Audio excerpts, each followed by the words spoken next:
नमस्कार। आज हम बात करने वाले हैं सोलर एनर्जी की दुनिया में हो रहे एक बहुत बड़े बदलाव के बारे में। ये है जीरो बसबार टेक्नोलॉजी।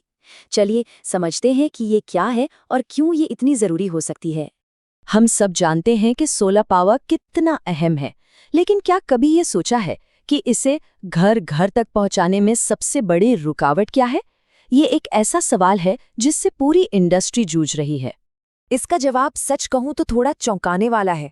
एक सोलर सेल बनाने की जो कुल लागत होती है ना, उसका 30 से 40% हिस्सा सिर्फ एक कीमती धातु पर खर्च हो जाता है, और वो है चांदी।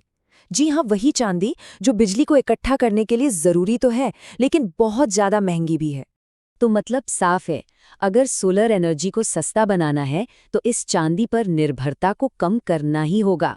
और अच्छी बात यह है कि इंडस्ट्री के पास इसका एक बहुत ही जबरदस्त समाधान भी है। इस समाधान को समझने के लिए पहले बसबार को समझना होगा। ये क्या है? देखिए, एक सोलर सेल पर चांदी की मोटी मोटी लाइनें छपी होती हैं। इन्हें आप बिजली के लिए बने सुपर हाईवे जैसा समझ सकते हैं, जो सारी बिजली को एक जगह से दूसरी जगह लेकर जाते हैं। ये जरूरी है, पर इन्हीं में सारी चांदी इस्तेमाल हो जाती है। तो फिर बड़ा आइडिया क्या है?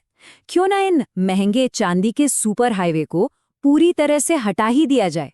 बस यही जीरो बस बार या जीरो बीबी टेक्नोलॉजी के पीछे का मेन कॉन्सेप्ट है। एकदम सरल लेकिन बहुत ही असरदार। और मजेदार बात यह है कि इस लक्ष्य तक पहुंचने का सिर्फ एक ही नहीं बल्कि दो मुख्य रास्ते हैं। तो चलिए इन दोनों टेक्नोलॉजी के बीच जो मुकाबला चल रहा है उस पर एक नजर डालते हैं। तो मैदान में दो दावेदार हैं। एक तरफ है सोल्डरिंग, जो एक पुराना और आजमाया हुआ तरीका है, और दूसरी तरफ है ICFC यानी इंटीग्रेटेड फिल्म कवरिंग, जो एक नया चैलेंजर है। तो सबसे पहले पुराने तरीके यानी सोल्डरिंग को देखते हैं। ये कुछ सैंडविच बनाने जैसा है। सबसे नीचे सोल्डर रिबन, बीच में सोलर सेल और फिर ऊपर से एक और रिबन। फिर इसे बहुत तेज गर्मी दी जाती है, लगभग 230 डिग्री सेल्सियस, वो भी सिर्फ 2 सेकंड से कम समय के लिए, और ये आपस में जुड़ जाते हैं। यहाँ देख सकते हैं कि कैसे सोल्डर रिबन और सोलर सेल एक साथ रखे जाते हैं। तेज गर्मी इन्हें आपस में जोड़ देती है, जिससे बिजली बहने के लिए एक चेन बन जाती है। ये एक तेज और स्थापित प्रक्रिया है। अब आते हैं नए चैलेंजर यानी IFC पर। इसका तरीका बिल्कुल अलग है। यहाँ एक स्पेशल कैरियर फिल्म इस्तेमाल होती है। सेल्स को इस फिल्म और रिबन के बीच सैंडविच किया जाता है, और फिर इन्हें कम तापमान पर एक लंबी प्रक्रिया, जिसे लैमिनेशन कहते हैं, में जोड़ा जाता है। मतलब परतों को एक साथ धीरे धीरे दबाकर और गर्म करके चिपकाया जाता है। इस तस्वीर में देखिए कि वो खास फिल्म कैसे काम करती है। ये लैमिनेशन प्रक्रिया शुरू होने से पहले ही रिबन को सोलर सेल पर टिकाकर रखती है। ये एक धीमी और ज्यादा कंट्रोल वाली प्रक्रिया है, जिससे आखिर में कनेक्शन बनता है।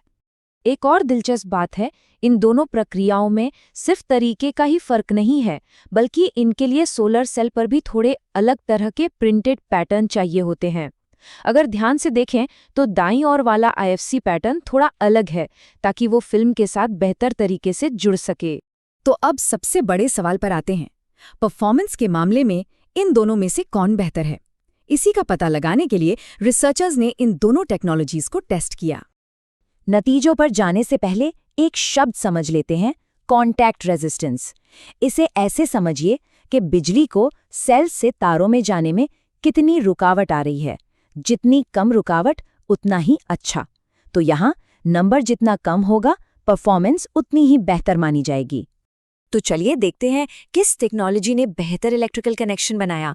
क्या पुराने आजमाए हुए सोल्डरिंग ने बाजी मारी, या फिर नए चैलेंजर IFC ने? और नतीजा सामने है।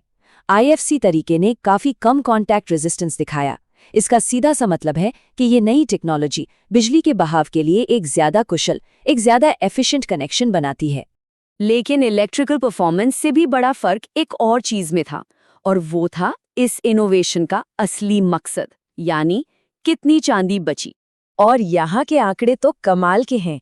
पारंपरिक सेल्स के मुकाबले सोल्डरिंग टेक्नोलॉजी ने करीब 40% कम चांदी इस्तेमाल की, लेकिन IFC टेक्नोलॉजी ने तो और भी बेहतर काम किया। उसने लगभग 60% कम चांदी का इस्तेमाल किया। लागत बचाने के लिहाज से ये एक बहुत बहुत बड़ा अंतर है। और अगर मन में ये सवाल आ रहा है कि क्या ये नए तरीके मजबूत भी हैं, तो इसका जवाब है हाँ, बिल्कुल। दोनों ही टेक्नोलॉजी से बने मॉड्यूल ने थर्मल साइक्लिंग, डैम्प्ड हीट और मैकेनिकल लोड जैसे सभी मुश्किल से मुश्किल टेस्ट को आसानी से पास कर लिया।